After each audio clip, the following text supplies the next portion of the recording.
And Sokoto, Nasir El-Rufai, and Aminu Tambuwa all visited former President Muhammadu Buhari at his residence in Kaduna. Former Vice President Atiku Abubakar has described the visit as a post-Salah visit to the former president. Also in their entourage were the former governor of Imo State, Achike Udenwa, former Benue State Governor Gabriel Suzwama, and former Adamawa State Governor Jubrila Bindau, as well as former Minister of Communication Malam Isa Pantami.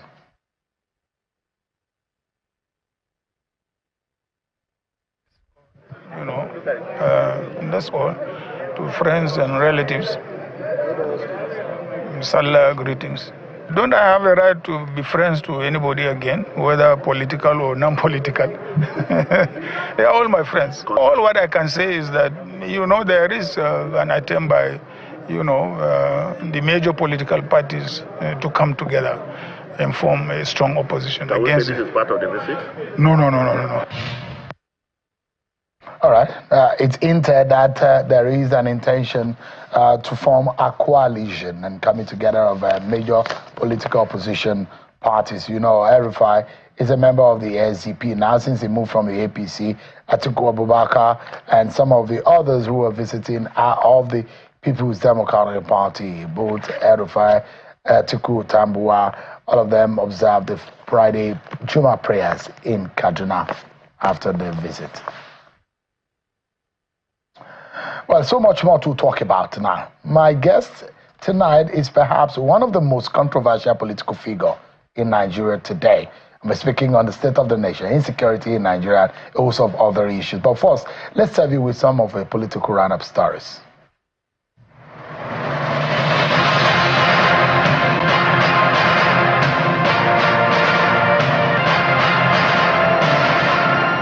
Ahead of the 2027 general elections, stakeholders of the All Progressives Congress APC Abia State Chapter have agreed to come under one umbrella as a united family to deliver President Bola Tinubu and wrest power from the Governor Alex Oti-led Labour Party.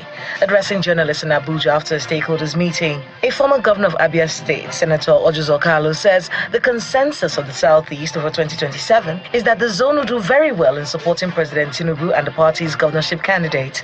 The meeting was attended by the APC National Welfare Secretary, Donatus Wamba, Minister of State for Labor and Employment, Nkiruka Onyejocha, and former Commissioner of Finance, Obinna Oriako, among others.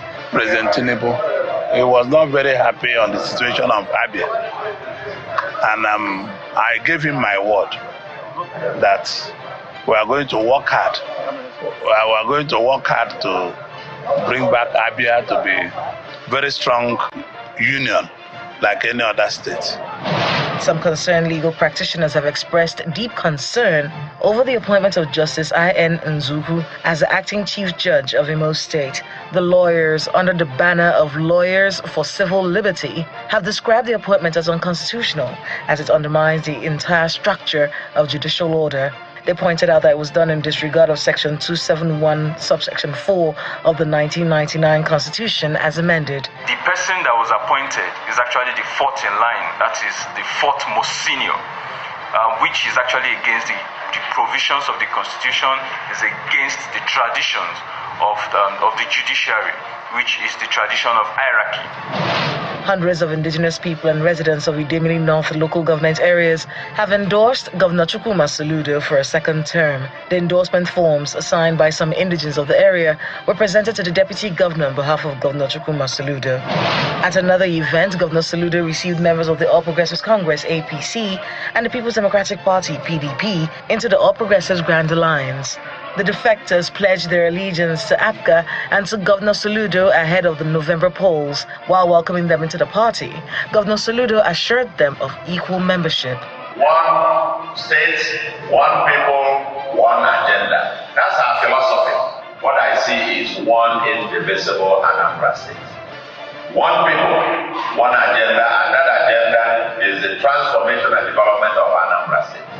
The governor of Edo State, Monday Okpebolo, says he is open to constructive criticism, which he believes will only help him improve in his governance of the state. The governor, who disclosed this while responding to the leadership of labor unions who lauded him over recent actions taken regarding the welfare of workers in the state, notes that his administration is delivering good governance as a result of keying into President Bola Tinubu's renewed hope agenda.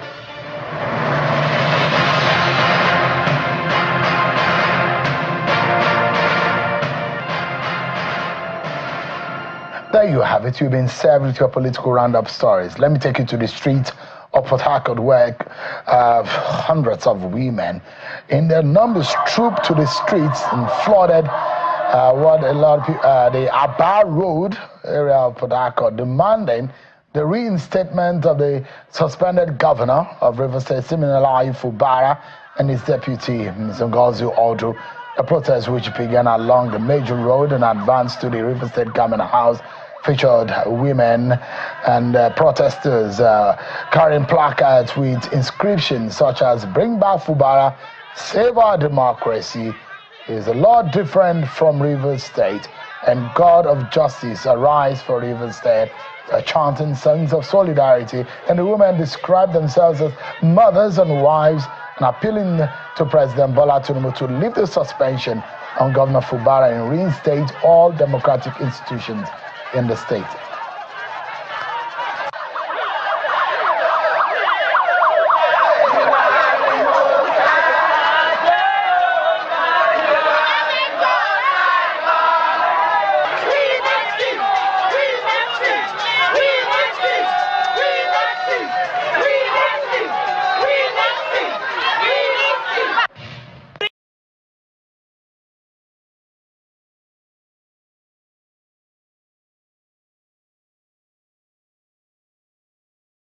That security in the country has improved in the last 18 months. The Minister of Information and National Orientation, Mohammed Idris, has described as misleading a recent story wherein he was quoted as having said that the recent security concerns expressed by the governor of Borno State, Babagana Zulum, should be ignored. Governor Zulum has said that the Islamist group Boko Haram has renewed its attacks and kidnappings in the state, would lead to pushback from security forces who have recently diverted most of their energies in the northwestern region of the country. Let me remind you of what Governor Zulum said. We are also appealing to the federal government of Nigeria and the Nigerian military to do something about the northeast, because right now we don't have single attack helicopter in Borno State. These attack helicopters were taken away from Borno State to the southwest and northwestern states. We are not saying no, while trying to maintain law and order in northwestern state. They should also not be unmindful of the northeastern state. We have the federal government has procured 3 armed drones from Turkey to the northeast. All these things were taken away to northwest. Virtually, the northeast is now standing alone.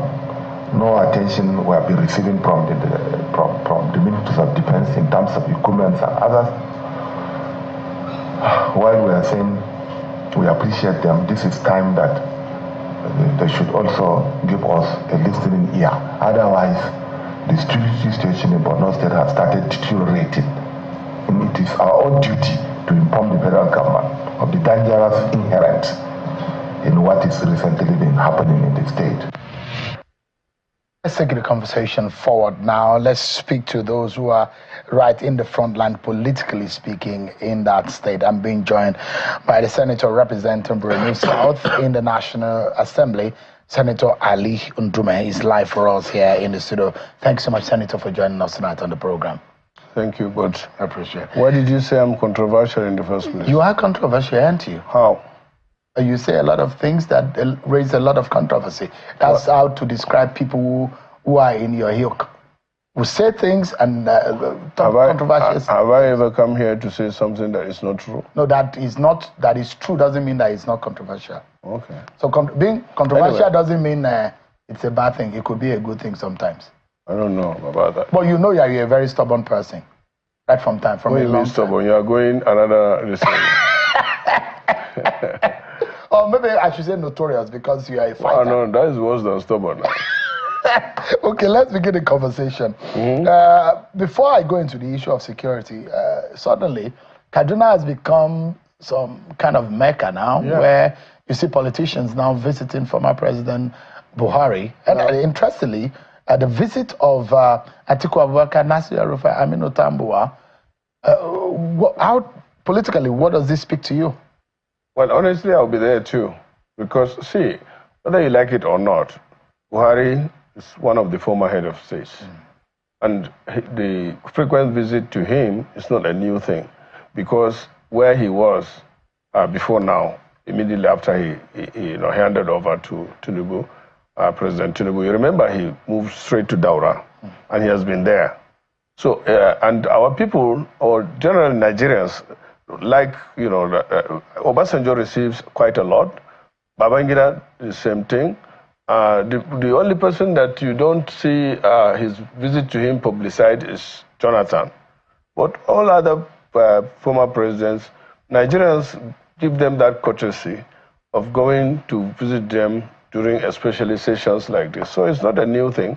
I'm planning to visit Buhari too because I'm close to him. It's Kaduna here, in fact. For what purpose would you be visiting him? Personal. Everybody is saying personal. It's courtesy. But we know it's political. For me and him? Yeah, I mean, most of the politicians that visit Buhari, my relationship with Buhari has gone beyond politics. Are you related? No. You have a personal relationship with Yes. Long one. The same thing with President TINiBU. Okay, we'll get to that point because there are those who believe that recently you have been saying things that is against the TINiBU's government. No, that is those people that don't know our relationship.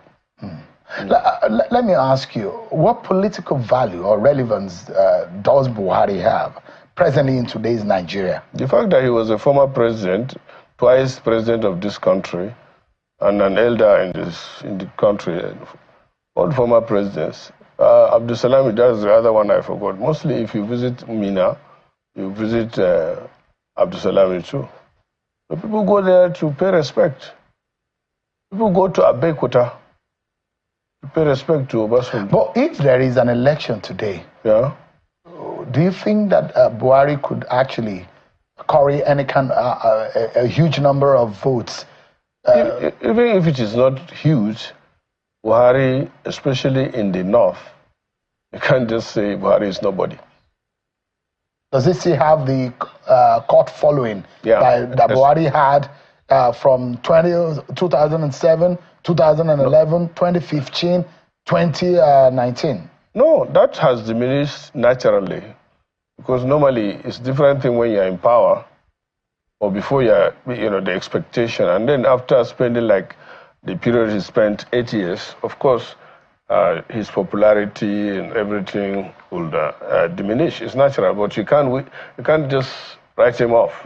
No, especially with the masses, especially with the northern masses. The followership of Buhari has been occultic. You can't explain.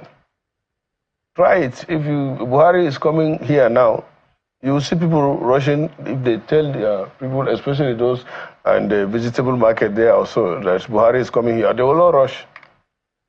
Yeah. But in the north, the average person is called the Talakawas. Yes. And it's been said that Buhari resonates with the Talakawas. Yeah. Does he still have that? Is he still not as a person of the Talakawas? As before, but it's still there. Should TINiBU be worried, politically speaking, about if Buhari is not on his side? Yeah, you should be worried. Every number counts. Buhari has 1 vote. In fact, let me put it that, as controversial as you call me, TINiBU should also be worried about my position because I have 1 vote for him. He doesn't have a vote for me. But if you look at it, there are those on the inside who said Buhari did not really support TINiBU, that in fact, there are those who are of the opinion that Atiku and Buhari work together for the 2023 election. No. Those are the political talks on the sideline. around that 2023 election. But you know that I should know better than you on that. I know the Buhari. If Buhari say he doesn't like you, he even shows it on his face. He's not the type of person that he will play double game. Maybe you could say he did not actively worked for him, but definitely he supported the president, and he has said it time without number. Buhari is that type of person that if he's not supporting him, he will say he's not supporting him. What will he lose by doing that? So it's just this side talk there. But I have not discussed with him, but I know that he supported. How could he allow? You heard what Atiku said, that it's about the coalition. He said they are working on the coalition, and they are coming together. But somebody there asked him whether their visit is related to that. He said no. Yeah, no, I'm saying. Or are you trying to twist it? No, hold on. He said it. I'm saying that he has said that they're working on the opposition parties coming together. Yes. Now, the question I'd like to ask you is, you are a member of the ruling party, or you are planning to defect to this SDP? No, not at all. Or PDP? No. You're going back to PDP? I was in PDP on sabbatical for only 2 years, I think, or 3. Before you now moved That away. was in 2010 to 2013. I left. I was on sabbatical. Politically speaking, yeah. the talks about CPC arm of the APC wanted to move from the APC and defect to the SDP maybe. Does it worry you as a leader of the APC? As I said, everyone matters. APC should be worried about what's going on, or at least they should not just brush it aside, as most or some of the leadership in the APC are doing. You can't do anything. No, every vote matters. But why would people want to move from the ruling party? Yeah, of course. What is going on the inside? Why? Politics is about interest now. If people see that their interests will not be served very well in a particular place, they move, especially in Nigeria.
And anything you say in your area of expertise will be almost the same as God.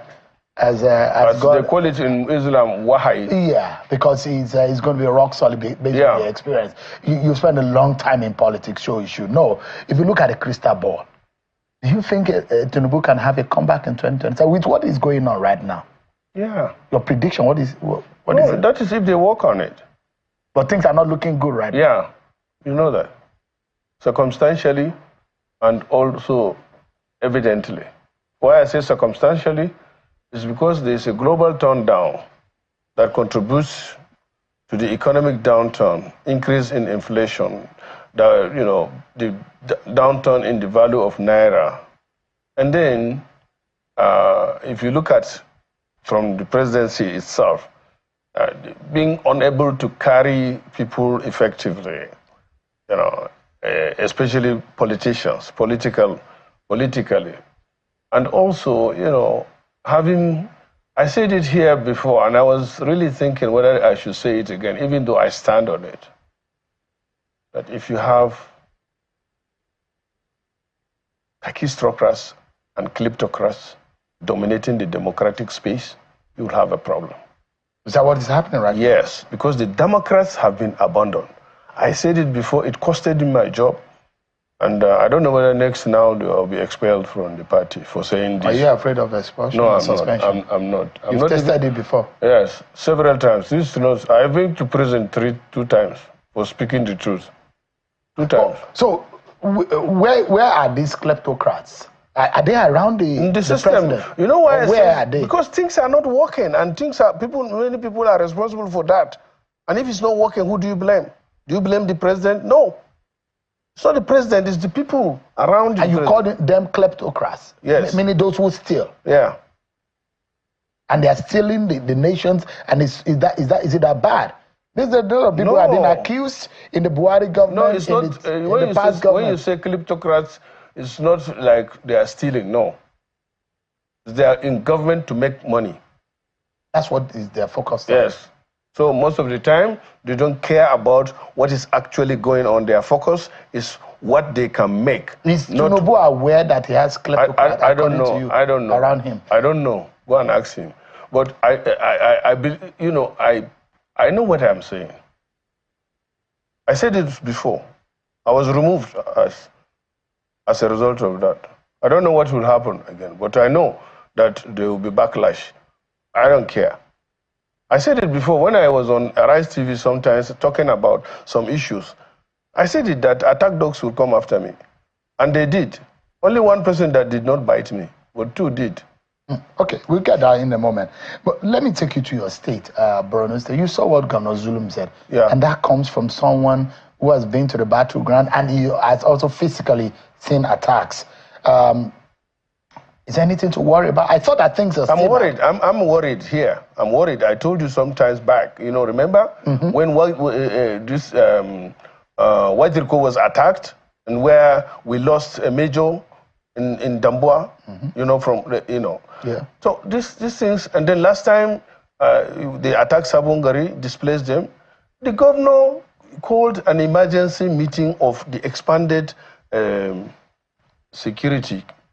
And what the governor said there is true. And he's so worried about it.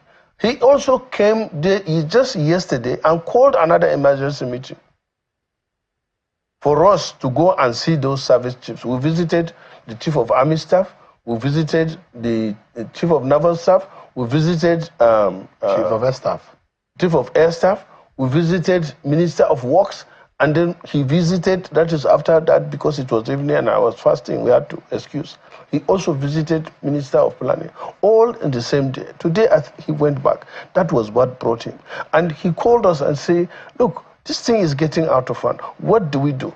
Let's go and talk to these service chiefs to see whether they can up their game to see where. And this, to be honest with you, they are trying. But let me give you a sad thing that comes out of this. After the governor and our 8 emirs, all the service chiefs agreed that there is the need for him to come here, talk to those that matters in the area of security about the situation in Borno and the relapse and such. And then the minister somewhere was saying that Nigerians should ignore Zulum. I felt very bad. He said he didn't. And this is part of what I call where you have kakitocrats in the system. If somebody knows what he's doing as a minister, He should be able to run to Zulum and ask for what he can do to assist him, not to just sit down in his comfort. And in fact, I even understand that he's out of the country when he issued that statement that the governor should be ignored. How can you ignore the chief security officer of the state? Well, he said that it was misinterpreted in what he said. I hope so. But then, for me, he's not a minister of information. Instead, I think he should be called Minister of Misinformation. I mean, is that fair to refer to him? That's not fair. Okay, if you say so. But he misinformed people. So do I call him Minister of Information? That is his title. That is his role. Okay. But for me, he misinformed people. But I mean, you look at it, Senator. The governor said there is some kind of diversion. Well, not the word diversion may not be the right word. The taking of some of the equipment or some of the firepower to the northwest, and these has reduced the kind of attention and the grip of the military in the northeast, especially in Borno State, that is receiving more of the heat from the of these terrorists. What do we do then? Yeah, no, because the military is being drawn thin. Yeah, and you know what? The good thing, as I said, after our visit yesterday, we were worried in the morning. We started the visit around 11 o'clock and we did round up to 5 with the governor. But when we met all the service chiefs, we left happy because actually we know on ground they are stretched. But despite that, they are putting in their best. The chief, and fortunately, all of them, I think, except maybe the Navy, I'm not sure, but all of them have been in the theater. So they know what the Boko Haram can do, and they know the operations there, and their response is very, good. But as I said, after complaining about the platforms, or especially with the Air Force, that we complained, the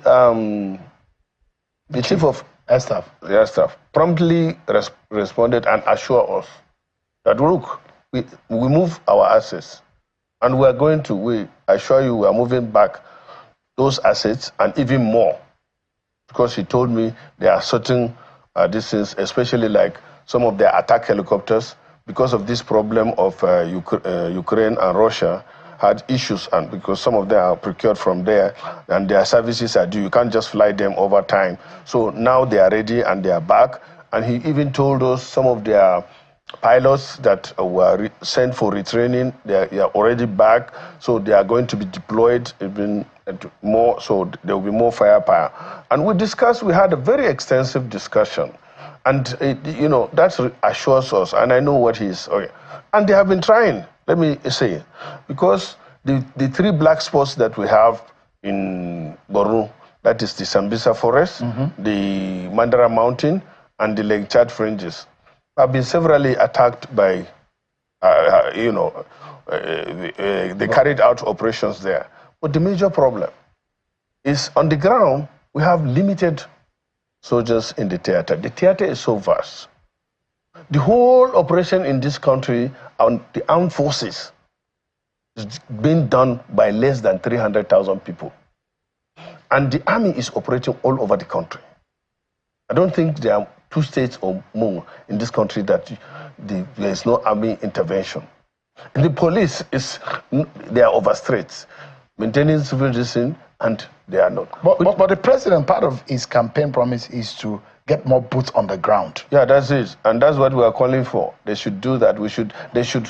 They should recruit more, decentralize the recruitment, because one of the challenges they have when we were discussing, which I knew even when I was chairman Army, is that we only have 1 training depot in Nigeria, and that is the Depot Training Center in Zaria. Yeah. And the maximum it can accommodate after even stretching it is 6,000. And if you look at number 6,000 in 6 months, and these are people that will just come out fresh. You just don't send them to even though they do that, they deploy immediately after graduating, which is dangerous, which is not supposed to be. You have to give them other training outside the depot before you deploy them. So the main fundamental problem the Nigerian armed forces have is team, what I call team. Training, equipment, ammunition, and motivation. Can you imagine a private soldier after graduation is being paid 50,000? Until recently with the increase in minimum wage. And I'm not even sure whether it has been implemented. The daily ration, when I was chairman of the Nigerian Army, we pushed. The President Buhari reviewed it to 5,000. But they are paid 1,500. The Nigerian Army did everything or armed forces to have this money increase. None. And worst of it, you understand? These people don't get their money as and when due. I thought that they're supposed to be in the first line charge. Yes, but they're not releasing the money on time. Tomorrow now they will come and argue on the TV again. But the truth of the matter is, it's not like that. The army are not being paid well. And then one other thing that is not helping matters. Nigerians are saying, oh, you are spending too much on a lot of... Outside their salary and maybe uniform, everything you buy for the armed forces and in fact other security agencies is in dollars, their assets. One bullet, let's say it's 50 cents. How much is 50 cents in Naira now? Is it not 750 Naira?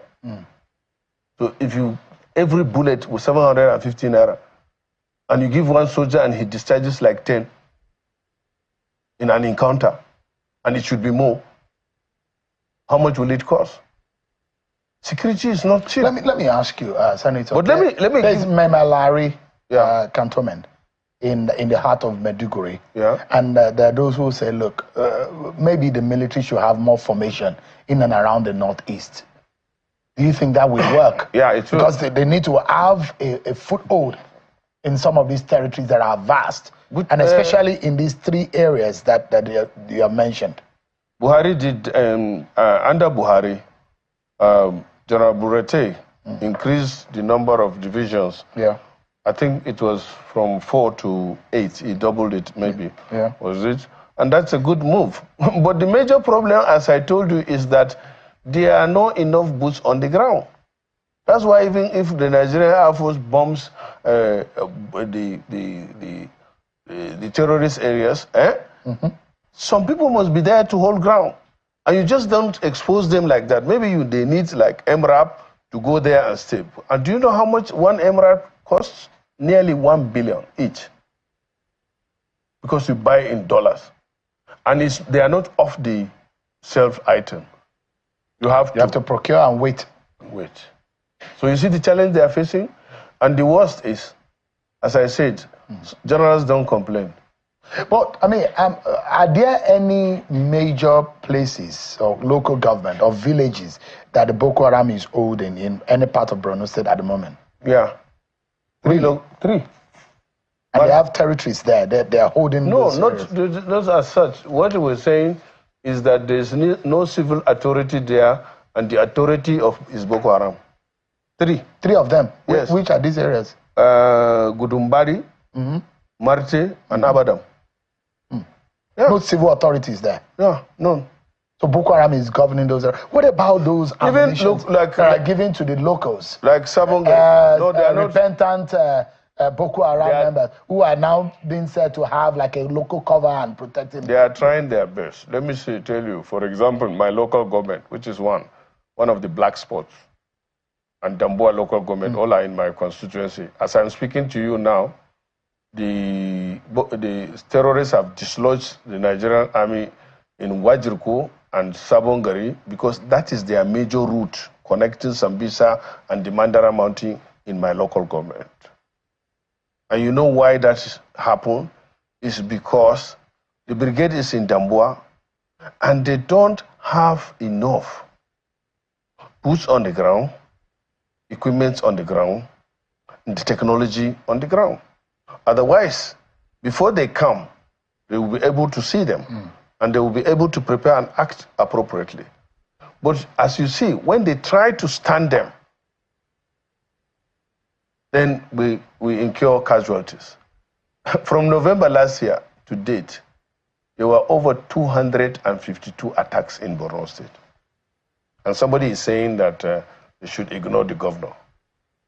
We have lost more than 100 soldiers. We have lost nearly 300 civilians. Even though our soldiers gallantly killed over 800 of the terrorists within this period.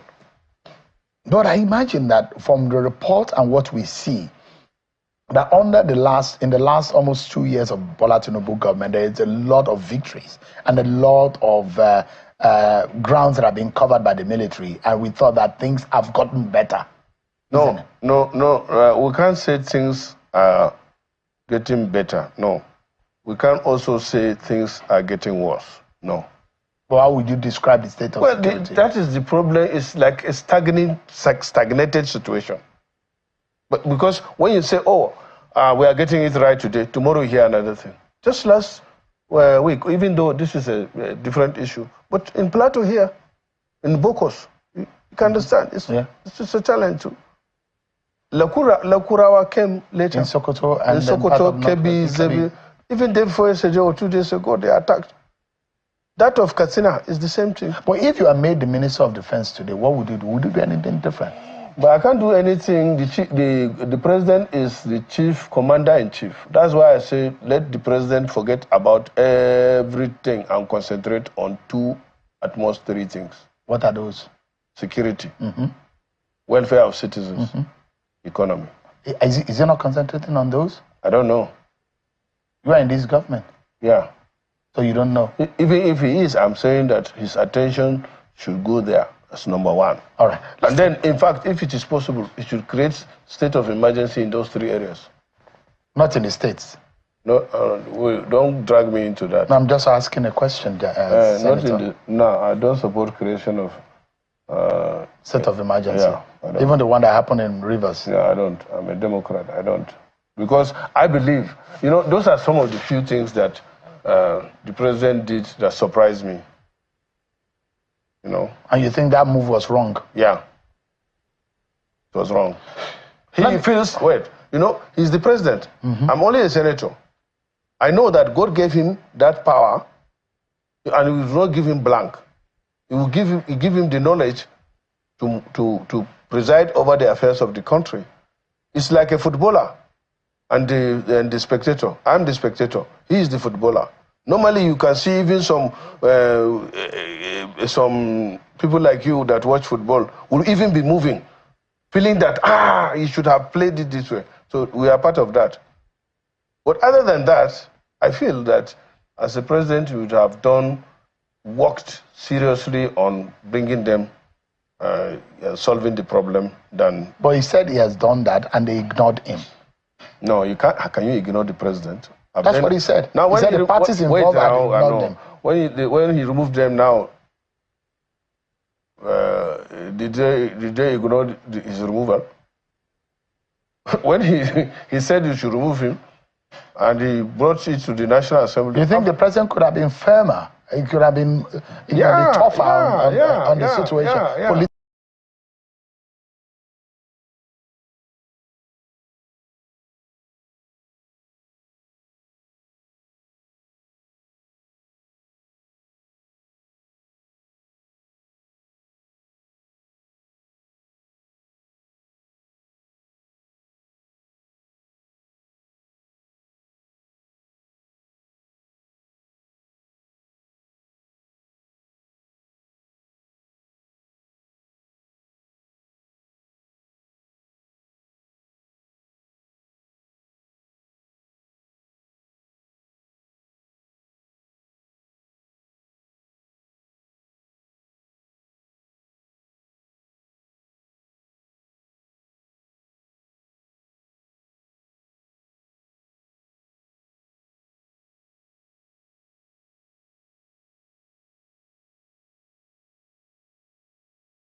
You actually selective in your views, and are you up to dividing this nation with your rhetorics, according to them?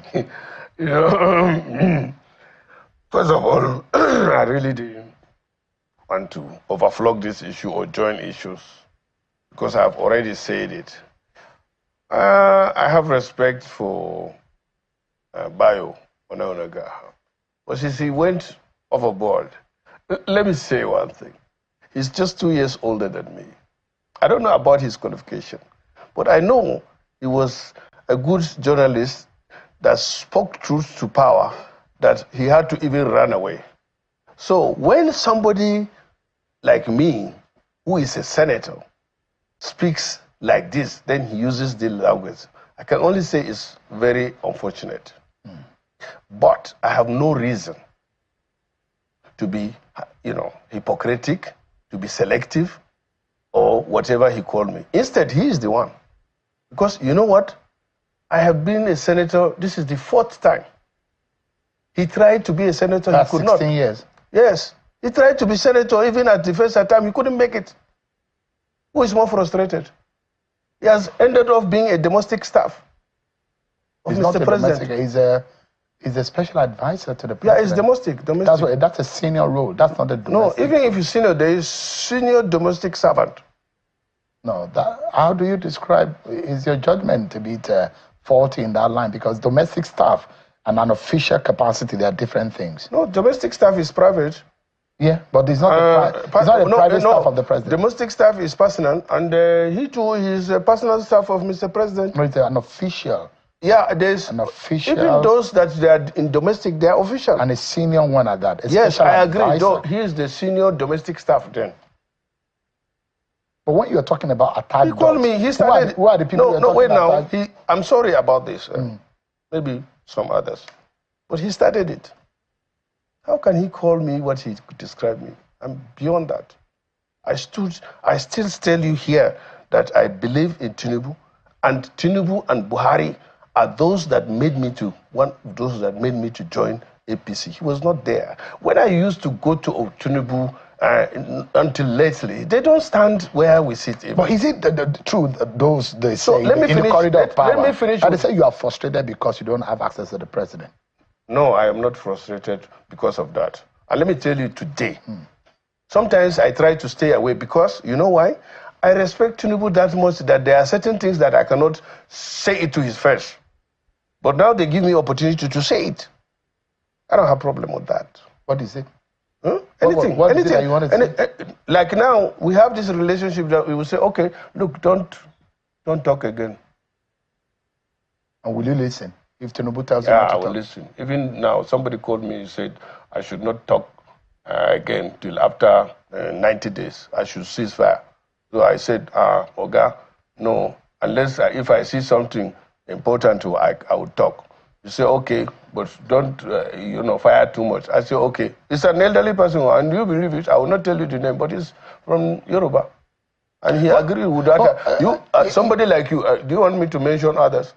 I agreed that what I made, the observation I made are true. They say your observations are incorrect and that they're not factual. But again, let me ask you, Senator, politically, are you threatened? No, because what we are hearing on the ground is maybe there's one of the advisors to president that is being prepped to replace you. Who's that? I don't know. You are on No, I don't know. I don't know. And I'm not scared Are you scared of Bwala? No. Bwala? Daniel Bwala. Bwala cannot win House of Assembly member in my... But if he's giving you a ticket, the ticket for... Ticket is a different thing. Election is another thing. Bwala tried to be a senator now. Did he get anywhere? I don't want to talk about Bwala. But who are you referring to as the attacked, or is it only Bayo you are referring to? Bwala is a MAGA dog. What do you mean by that? Check. My English is not gotten up to that. Check. What do you mean by that? Google MAGA dog. Now, my Google isn't working at the moment. Yeah, that's. But is it fair now to refer to your kinsman as in that light? That's not fair. Is it fair? If they come after you, would you like it? Who will come after me? I mean, you said they came after you. No, and you are not happy in the manner. No, they can. Tomorrow, Bwala can come out. He did it before. These are people that abused people like Obasanjo, people like Reverend Martin Kuka, people like Wole Soyinka, people that are old enough, respected. Bola has insulted all of them, including the president. But he called president all sorts of names. So if he abuses Ndume, is it a new thing? But the truth here is that your criticism about Bola Tinubu's appointment, they have said it's not true. And they have said also that your kinsmen, two of them, got appointments in the latest NNPC appointment. No, let me tell you, my two people, this one is, what is his name? Kida. Kida is close to me. He is an expert in the oil sector. And the president wants somebody for that. And he fits that. That is not it could have been anybody from any part of the country. Wait now. That is not the type of appointment I'm criticizing. If you are talking about merit as Bio is trying to talk about, why don't they conduct exams or interview? Advertise for the job. I'm not talking about employment. I'm talking about political appointments, which the Constitution defines how it should be done. If you are accusing the president of nepotism, no, I'm not using that word. I don't like that word. That is the interpretation of what you That is your interpretation. That is your interpretation. You said they are lopsided. Yes. In fact, wait now. I'm doing this to call the attention of Mr. President, and I'm happy. The only person that responded appropriately is Sunday Dare. And you know what? He is the one that knows, I know, that is closer to Tinubu. He was his press man, he was his chief of staff, and you could see his response. He tried to not insult me now, but come up with figures. He came out with figures. Unfortunately, it was not comprehensive enough, and he withdrew that too. But I have my own here.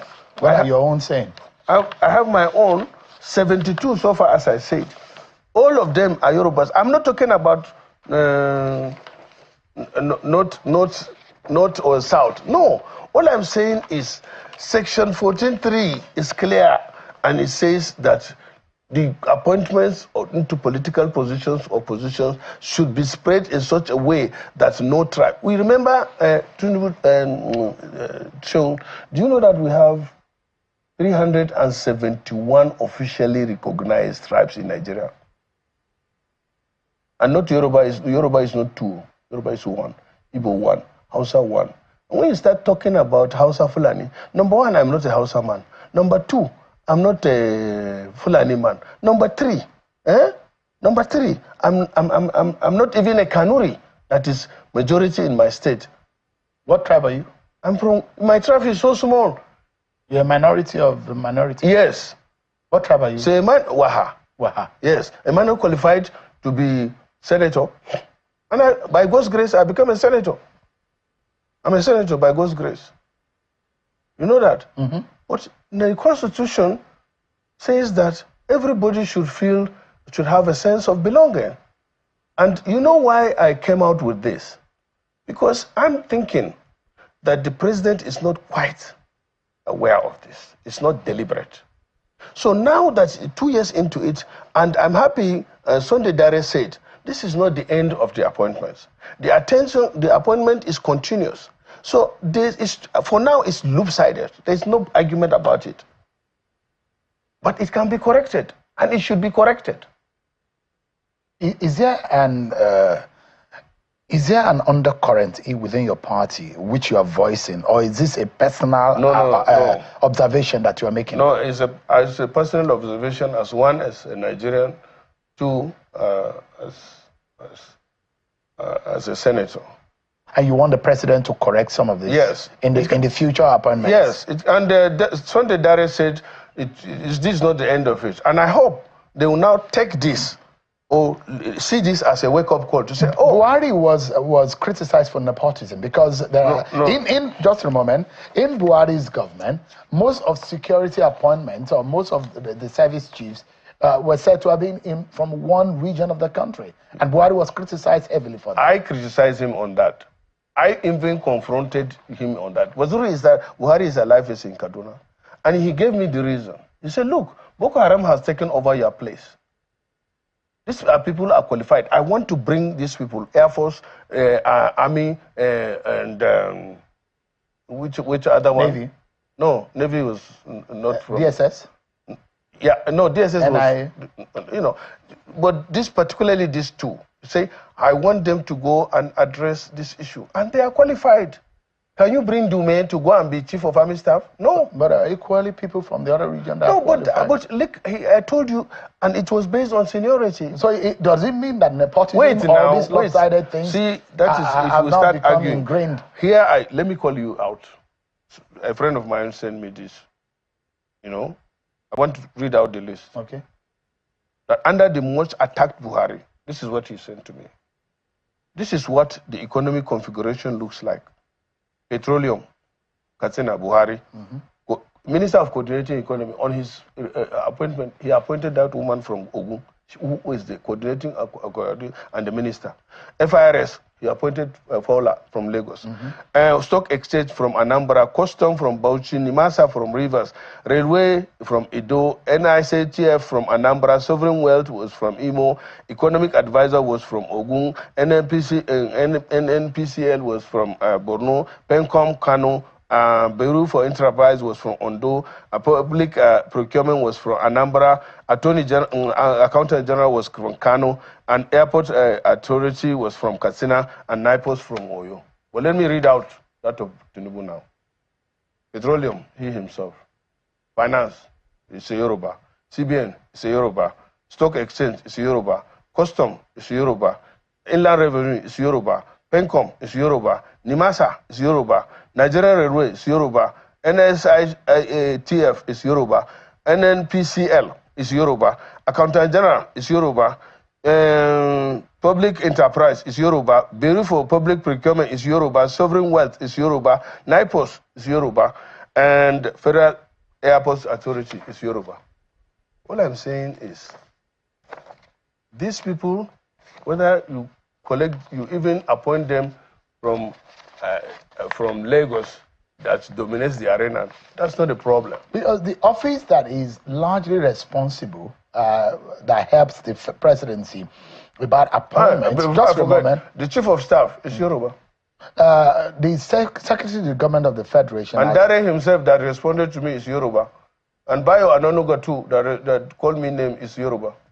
The SGF has been reacting, and this is in part what the SGF has said. He said the government categorically refutes claims of lopsidedness and emphasizes its unwavering commitment to the principles of fairness, equity, and national unity. All appointments are made in strict adherence to the federal character principle as enshrined in Section 14 of the Constitution. He went further to say it is notable to mention that His Excellency President Bola Tinubu believes strongly in the unity of Nigeria and is guided by the ideas of fairness and tenets of justice in all appointments. This administration is dedicated to ensuring that all regions and demographics of the country are adequately represented in its institutions and agencies. The SGF went further to say his office therefore urges the public to disregard unfounded speculations and rely on official government sources for accurate information. The government remains steadfast and in its pursuit of a prosperous, united, and equitable Nigeria in line with the renewed hope agenda of this administration. Pokers of embers of hate and disunity who carry tendentious and unfounded allegations should never be taken seriously by Nigerians.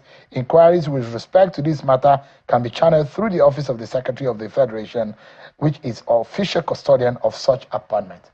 That is the reaction from the Office of the Secretary of the Government. They have the right to do that, but it didn't change. Look, I presented figures here. They say that whatever you have presented is unfounded.